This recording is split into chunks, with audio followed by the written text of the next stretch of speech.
सभी को मेरा नमस्कार। एक बार फिर से आपका स्वागत है अपने YouTube चैनल ऑनलाइन क्लासेस गुरु में। विद्यार्थियों, हम आपके लिए लेकर आए कक्षा 11 भूगोल भौतिक भूगोल के मूल सिद्धांत। पुस्तक का नाम है, इनका जो अध्याय है 5 भू आकृतिक प्रतिक्रियाएं। भू आकृतिक प्रतिक्रिया अध्याय 5 के जो सभी प्रश्न हैं, सभी प्रश्नों के उत्तर इस वीडियो के माध्यम से हम आपको प्रोवाइड करवाने जा रहे हैं। तो बहुविकल्पीय जो प्रश्न आप देख सकते हैं, निम्नलिखित में से कौन सी एक अवनति प्रक्रिया हैं। तो 4 ऑप्शन दे रखे हैं, उनमें से आपके अपर्दन दे रखा है। अपर्दन है जो सही उत्तर रहेगा। व्याख्या: अपर्दन भूपटल को समतल या नीचा करने या ग्रेडेशन का कार्य करता है, जबकि ज्वालामुखी और पटल विरूपण आंतरिक प्रक्रिया है। नेक्स्ट देखिएगा, नेक्स्ट 2 नंबर प्रश्न है, निम्नलिखित में से कौन सा पदार्थ जल योजन प्रक्रिया से प्रभावित होता है। तो इसका उत्तर करेंगे लवण। क्या करेंगे? लवण। डी होगा इसका उत्तर। अथवा बी क्ले बी। जल सोखकर फूलता है और परंतु जल योजन की रासायनिक सालन प्रक्रिया में मुख्य रूप से लवण सॉल्ट सर्वाधिक प्रभावित होते हैं। नेक्स्ट देखिएगा, नेक्स्ट जो प्रश्न है 3, मलबे के धाव को किस श्रेणी में शामिल किया जा सकता है। तो इसका उत्तर करेंगे सी, तीव्र प्रवाही वृत्त संचलन। नेक्स्ट देखिएगा, नेक्स्ट जो प्रश्न 2 है, निम्नलिखित प्रश्नों के उत्तर लगभग 30 शब्दों में दीजिए। तो प्रश्न है, क्या अपक्षय पृथ्वी पर जैव विविधता के लिए उत्तरदायी है? कैसे? हाँ, अपक्षय चट्टानों को तोड़कर मृदा मिट्टी का निर्माण करता है और आवश्यक खनिज पोषक तत्व मुक्त करता है। यही मृदा और पोषक तत्व वनस्पतियों के उगने का आधार बनते हैं, जिन पर संपूर्ण जीव जंतु और पारिस्थितिकी तंत्र जैव विविधता निर्भर करते हैं। नेक्स्ट देखिएगा, नेक्स्ट जो प्रश्न संख्या 2 है, वास्तव में तीव्र और स्पष्ट रूप से दिखाई देने वाले वृत्त संचलन कौन से हैं? सूची बनाइए। तो इसका उत्तर करेंगे वे वृत्त संचलन जो अत्यंत तीव्र और अप्रत्यक्ष रूप से दिखाई देते हैं। भूसंकलन जैसे मलबा, रखलन, चट्टान, पात, रॉक फॉल, मलबे का धाव, कीचड़ का प्रवाह। नेक्स्ट प्रश्न 3 है, विभिन्न गतिशील और शक्तिशाली बहिर्जनिक भू आकृतिक कारक कौन से हैं और उनका मुख्य कार्य क्या है। तो इसका मुख्य जो कारक हम लिखेंगे, बहता हुआ जल, नदियाँ, पवन, ग्लेशियर, हिमनद, भूजल और समुद्री तरंगे। नेक्स्ट मुख्य कार्य हैं जो धरातल के पदार्थों का अपरदन और उनका परिवहन करके अनंत उन्हें नीचे क्षेत्रों में निक्षेपित करना तथा धरातल को समतल बनाना। नेक्स्ट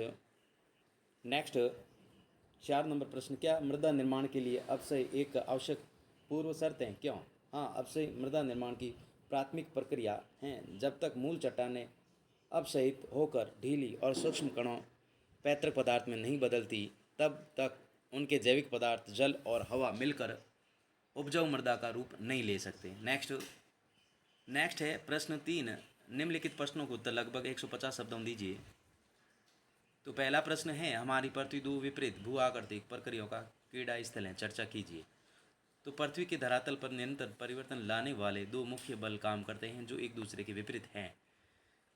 अंतर्जात प्रक्रियाएं, पृथ्वी के आंतरिक भाग से उत्पन्न ऊर्जा जैसे ऊष्मा रेडियोधर्मी क्रियाएं के कारण पटल विरूपण और ज्वालामुखी जैसी घटनाएं होती हैं। ये प्रक्रियाएं धरातल पर विषमताएं पैदा करती हैं, जैसे पर्वत, पठार और भूभागों का उठना।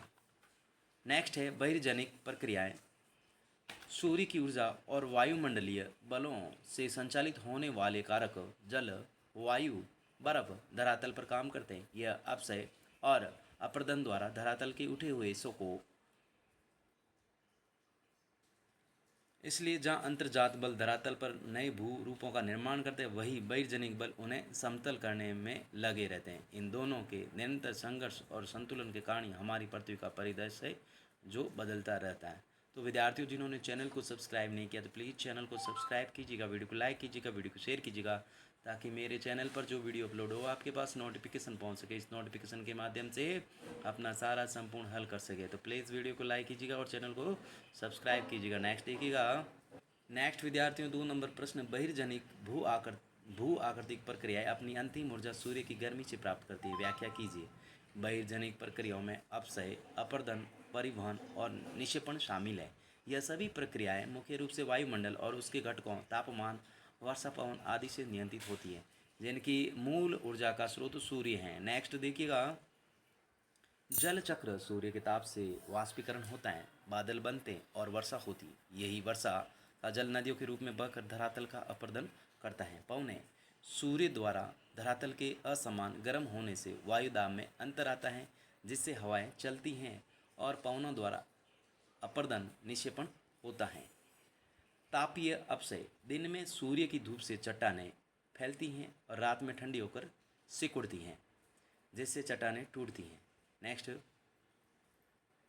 हिमनद, बर्फ का जमना और पिघलना भी सौर ऊर्जा और जल वैज्ञानिक चक्र से जुड़ा है। इस प्रकार सभी वैज्ञानिक कारक जल, वायु, हिमनद प्रत्यक्ष या अप्रत्यक्ष रूप से अपनी शक्ति सूर्य से ही प्राप्त करते हैं। नेक्स्ट विद्यार्थियों, 3 नंबर प्रश्न है, क्या भौतिक और रासायनिक अपक्षय प्रक्रियाएं एक दूसरे से स्वतंत्र है? यदि नहीं तो क्यों? उदाहरण सहित स्पष्ट कीजिए।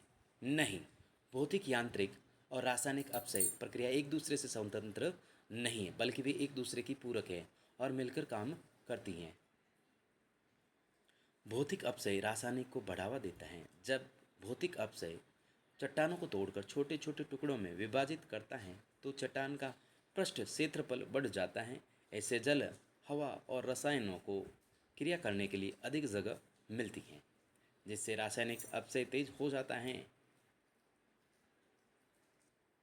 रासायनिक अपक्षय भौतिक को आसान बनाता है। जब जल योजन या ऑक्सीकरण जैसी रासायनिक प्रक्रियाओं से चट्टान के खनिज ढीले या कमजोर पड़ जाते तो भौतिक बलों